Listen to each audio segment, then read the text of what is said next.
और new video. तो आज के वीडियो में आपको बताएंगे सामाजिक विज्ञान 2023 सॉरी 22 बोल रहा था पहले 2023 क्लास 7th के महत्वपूर्ण दी होती है प्रश्न जो बोर्ड परीक्षा में पक्का आएंगे, यानी 100% आएंगे। और इस वीडियो को अंत तक देखें आप। तो चलिए आज की वीडियो को स्टार्ट कर लेते हैं बिना किसी टाइम वेस्ट किए। अगर आप चैनल को पहली बार विजिट करें, चैनल कर दी सब्सक्राइब, वीडियो कर दी लाइक, अपने दोस्तों के साथ शेयर कर दीजिए जिससे उनको भी पता चल सके। तो आपको अपनी तैयारी ऐसी करनी है कि सामाजिक विज्ञान में 99 नंबर लाने हैं। किसमें? सामाजिक विज्ञान ऐसा सब्जेक्ट है जिसमें आप 99 प्लस भी ला सकते हैं, यानी 100 में 100 ला सकते हैं, क्योंकि आपको इसमें थ्योरी बेस चलना पड़ता है। इसमें कोई सूत्र या कुछ नहीं होता, इसमें कुछ भी मैथ की तरह नहीं होता है। तो आप इसमें 100% नंबर ला सकते हैं।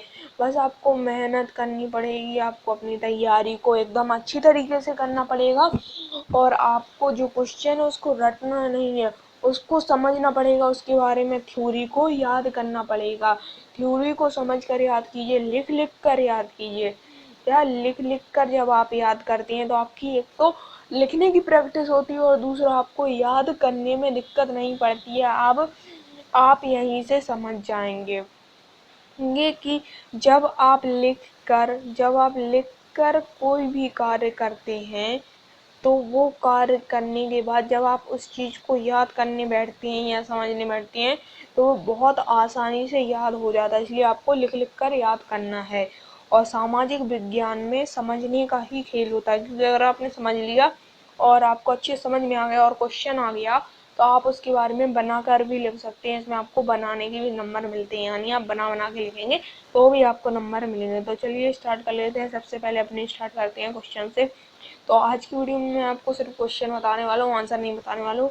अगर आपको आंसर भी चाहिए तो आप कमेंट करके बता दीजिए, आंसर के साथ आपको वीडियो मिल जाएगा। और ये क्वेश्चन आपके लॉन्ग क्वेश्चन है। कैसे हैं आपके? लॉन्ग क्वेश्चन है। ये लॉन्ग क्वेश्चन है, इनको आप जैसे कि मैंने पहला क्वेश्चन लिया है 1789 की फ्रांसीसी क्रांति का फ्रांस व यूरोप पर क्या प्रभाव पड़ा। तो ये आपका मोस्ट इम्पॉर्टेंट क्वेश्चन है। आपको इस क्वेश्चन को बुक में देख के अपनी नोटबुक में राइट करना है, और ऐसे राइट नहीं करना है, आपको फ्रांसीसी क्रांति के 1789 वाले टॉपिक को बुक में जाकर खोलना है। खोलकर उसके बारे में सबसे पहले आपको पढ़ना है 1789 की फ्रांसीसी क्रांति के बारे में, उसको समझना है, फिर राइट करना है कि यूरोप पर क्या प्रभाव पड़ा। ये आपका पहला क्वेश्चन है। दूसरा है इटली के एकीकरण की प्रक्रिया का वर्णन कीजिए। क्या? इटली की एकीकरण की प्रक्रिया का वर्णन कीजिए। ये भी आपका इम्पोर्टेंट क्वेश्चन है। और मैंने जैसे कि आपको बताया कि सभी के आपको टॉपिक देखने हैं, फिर आपको याद करना है, समझना है। अब ऐसे ही आपको इटली के एकीकरण की प्रक्रिया वाले टॉपिक में जाना है और फिर इसको याद करना है, समझना है। अब तीसरा क्वेश्चन है हमारा, तीसरा प्रश्न है गांधी जी की नमक यात्रा का वर्णन कीजिए। क्या? गांधी जी की नमक यात्रा का वर्णन कीजिए। गांधी जी से रिलेटेड और नमक यात्रा के रिलेटेड एक ना एक क्वेश्चन आता ही है बोर्ड परीक्षा में। अगर आप गांधी जी की नमक यात्रा के बारे में पढ़ लेंगे तो आपको और कुछ पढ़ने की जरूरत नहीं पड़ेगी। इसी तरह आपका चौथा क्वेश्चन है गांधी जी की असहयोग आंदोलन। गांधी जी ने असहयोग आंदोलन क्यों प्रारंभ किया? उनके द्वारा यह आंदोलन वापस लेने के प्रमुख कारण थे। तो ये 100% आपका आएगा, 100%, क्योंकि ये एक ऐसा क्वेश्चन है जो हर बार पूछा जाता है बोर्ड परीक्षा में कि असहयोग आंदोलन क्या है, गांधी जी ने कब प्रारंभ किया था और क्यों बंद किया था। ये एक क्वेश्चन है, इसी से बहुत सारे क्वेश्चन बना दिए जाते हैं। तो आपको इसको जरूर पढ़ना है, जरूर समझना है। तो अब अपने पांचवें क्वेश्चन की तरफ आएंगे। हमारा पांचवा क्वेश्चन है खाद्य उपलब्धता पर तकनीक के प्रभाव को दर्शाने के लिए इतिहास से 2 उदाहरण लिख दीजिए। मोस्ट इम्पॉर्टेंट क्वेश्चन, आपको क्या लिखना है? खाद्य उपलब्धता पर तकनीकी प्रभाव दर्शाने के इतिहास से 2 उदाहरण। तो आपको सबसे पहले उदाहरण लिखने से पहले आपको क्या लिखना पड़ेगा, आपको खाद्य उपलब्धता के तकनीकी प्रभाव के बारे में थोड़ी हेडिंग लिखनी पड़ेगी, उसके बाद उदाहरण लिखने पड़ेंगे आपको। जब आप इनको अच्छे से समझेंगे तो आपके दिमाग में एकदम अच्छे से फिट भी हो जाएंगे और आपको याद करने की कोई दिक्कत नहीं पड़ेगी। 6वां क्वेश्चन है, मृदा अपवर्तन से किससे, मृदा अपवर्तन, ये भी आपका बहुत इम्पोर्टेंट क्वेश्चन। मृदा अपवर्तन से क्या अभिप्राय है, मृदा अपवर्तन के लिए उत्तरदायी कारणों का वर्णन कीजिए। तो इसको आपको जरूर पढ़ना और पढ़ना ऐसे कि ये आपके दिमाग में 100% आ जाए, क्योंकि हमको लाने हैं सामाजिक विज्ञान में 99 प्लस नंबर, 99 प्लस का टारगेट रहेगा हमारा।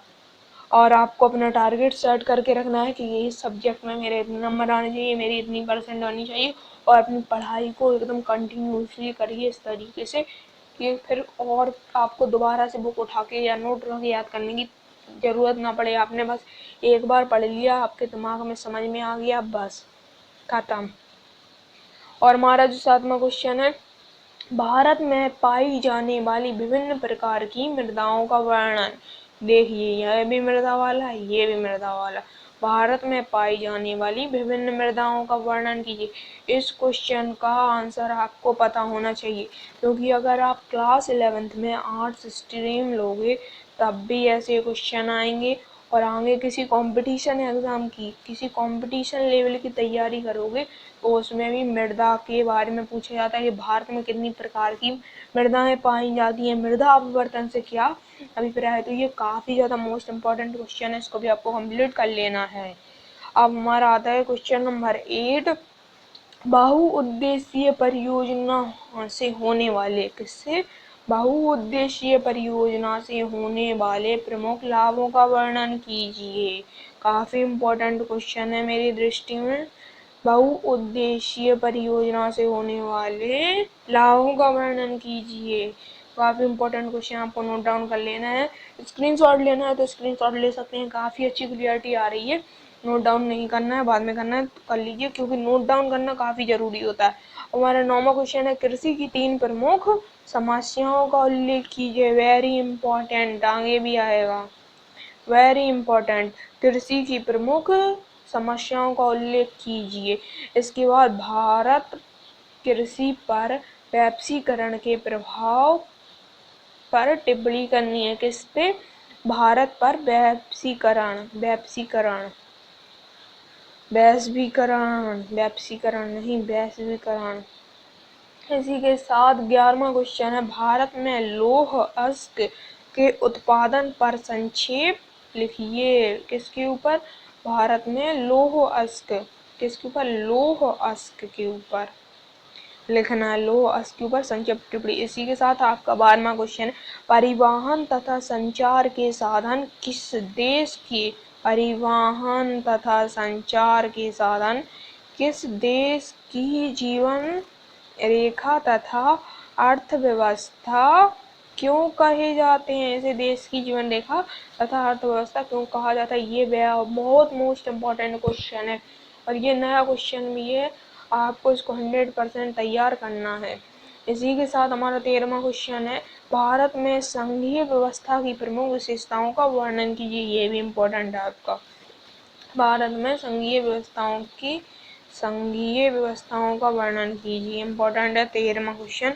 और अगर अभी तक भी आपने हमारे चैनल को सब्सक्राइब कर दिए, वीडियो को लाइक कर दिए, अपने दोस्तों के साथ शेयर कर दीजिए, जल्दी जल्दी से लाइक कीजिए, सब्सक्राइब कीजिए। तो चलिए हम अपने 14 क्वेश्चन पे आते हैं।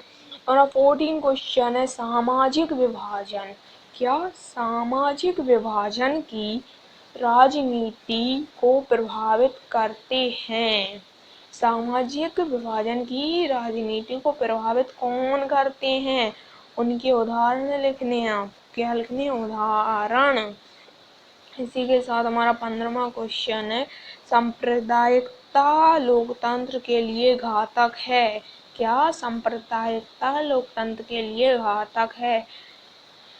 और इसके 2 कारण लिखने हैं आपको। क्या लिखने हैं, इसके आपको 2 कारण लिखने हैं।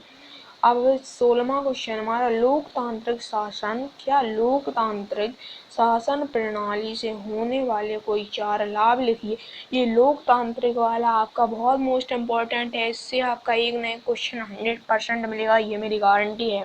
100% लोकतंत्र से रिलेटेड एक क्वेश्चन मिलेगा आपको, तो आपको इसको जरूर से याद करना। अगर आपको लाभ और हानियां पता होंगी तो लोकतंत्र से रिलेटेड कोई भी क्वेश्चन आएगा आप फटाफट उसको सॉल्व कर देंगे। अब हमारा लोकतंत्र के सम्मुख प्रमुख चुनौतियों का वर्णन। चुनौतियां, इसमें आपको क्या लिखना है, लाभ।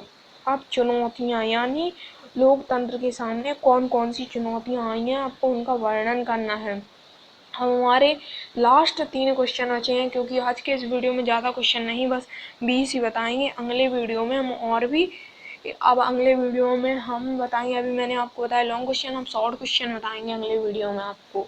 तो चलिए इनको भी बता दें। सबसे पहले हमारा विकास मापने का UNDP, विकास मापने का किसका, विकास मापने का UNDP का मापदंड किन पहियों में विश्व बैंक के मापदंड से अलग है। काफी मोस्ट इम्पोर्टेंट क्वेश्चन है, मोस्ट है इम्पोर्टेंट ये। इसके बाद विकसित देशों की किन्हीं 3 प्रमुख विशेषताओं का वर्णन कीजिए। वेरी इंपॉर्टेंट, वेरी इंपॉर्टेंट है ये आपका, वेरी इंपॉर्टेंट। एक क्वेश्चन इससे रिलेटेड मिलेगा, चाहे वो आपको शॉर्ट मिले चाहे कोई सा भी वर्ड। एक आपको विकसित देशों की किन्हीं 3 प्रमुख विशेषताओं मिलेगा, विकसित देशों का, तो ये आपको मोस्ट इम्पोर्टेंट है, इसको भी आपको अच्छे से तैयार कर लेना। अब बात करते हैं हमारे लास्ट क्वेश्चन के बारे में। लास्ट बट नॉट लीस्ट, वैश्वीकरण से आप क्या समझते हैं। वैश्वीकरण से आप क्या समझते हैं, इम्पोर्टेंट है अब काफ़ी ज़्यादा। वैश्वीकरण से आप क्या समझते हैं, अपने शब्दों में स्पष्ट कीजिए। यहीं पे आ गया ना, यहीं पे घुमा दिया है उस क्वेश्चन को, कि अपने शब्दों में स्पष्ट करना है। किसमें, अपने शब्दों में। सबसे पहले आपको वैश्वीकरण के बारे में अच्छे से पढ़ लेना है, क्योंकि वैश्वीकरण से रिलेटेड मिनिमम 2 से 3 क्वेश्चन आते ही आते हैं। क्या, 2 से 3 क्वेश्चन आते ही आते हैं वैश्वीकरण से रिलेटेड। तो आपको वैश्वीकरण के बारे में अच्छे से पढ़ लेना है और अपने आपके को समझना है, रटना नहीं है, समझना है। तो आज के वीडियो में बस इतना ही, मिलते हैं नेक्स्ट वीडियो में, तब तक के लिए बाय बाय, टेक केयर।